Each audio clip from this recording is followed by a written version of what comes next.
feel the strain of our modern economy? That constant push for growth, the feeling that your job is more about the bottom line than any real purpose?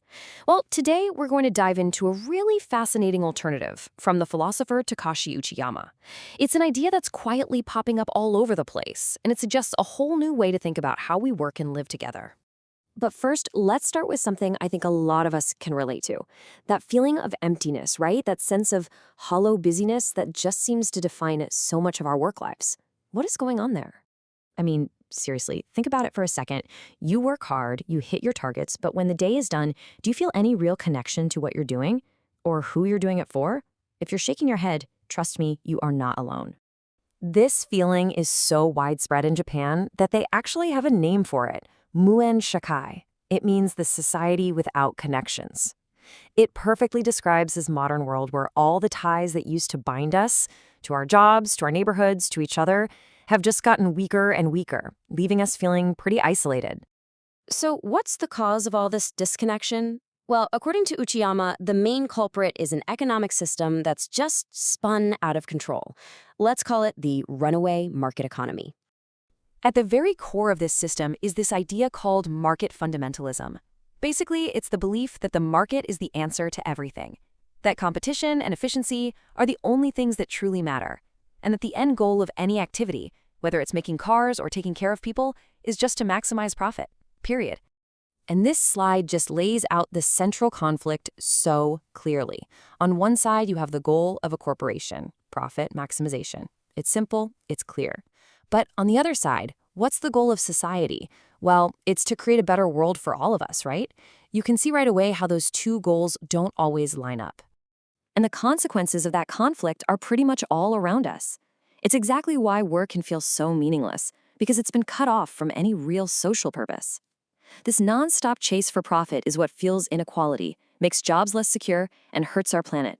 And maybe worst of all, it turns real human relationships into simple transactions. Okay, that all sounds pretty bleak, I know. But this is where Uchiyama offers a really powerful and honestly hopeful alternative. He calls it the semi-market economy. So let's get into what this actually is. The semi-market economy doesn't try to get rid of the market completely. No, it's smarter than that. It puts the market back where it belongs, as a useful tool. But, and this is the huge difference, the purpose changes entirely. The goal is no longer profit for profit's sake. It's about creating better jobs, a better society, and, frankly, more fulfilling lives. This chart really makes the difference crystal clear. In the traditional market economy, the goal is profit, the method is competition, and value is all about money. But look at the semi-market economy. The goal is a better society. The method is connection, and value is about how useful something is and the social good it creates. It's a total shift in priorities. And here's a really key point. This isn't some crazy new idea. Uchiyama says it's actually a return to the way economies used to work for most of human history. Economic life was always embedded in our social lives and relationships. It's our current runaway market that's the weird historical exception, not the other way around.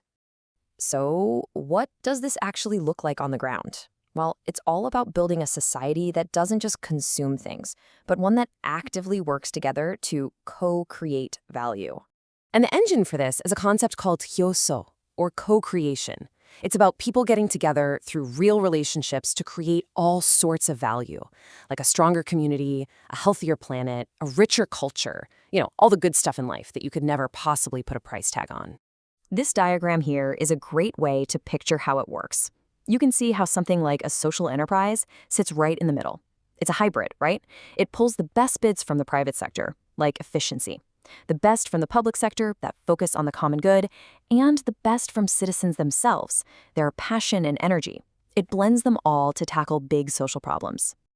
And this is not just a theory. You can see it happening everywhere, if you know where to look.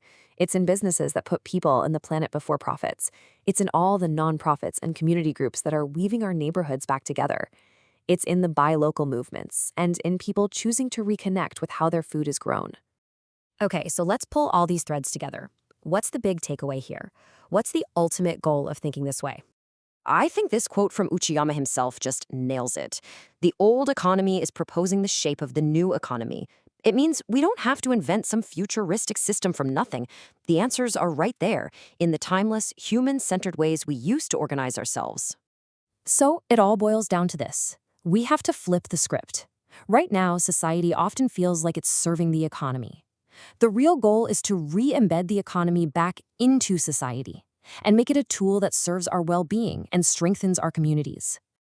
And maybe the most hopeful part of all is that this isn't some big top-down plan.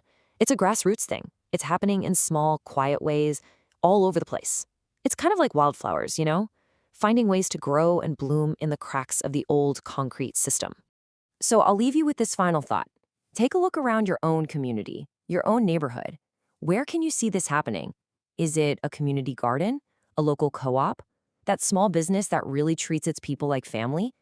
The semi-market economy might just be growing right under your nose.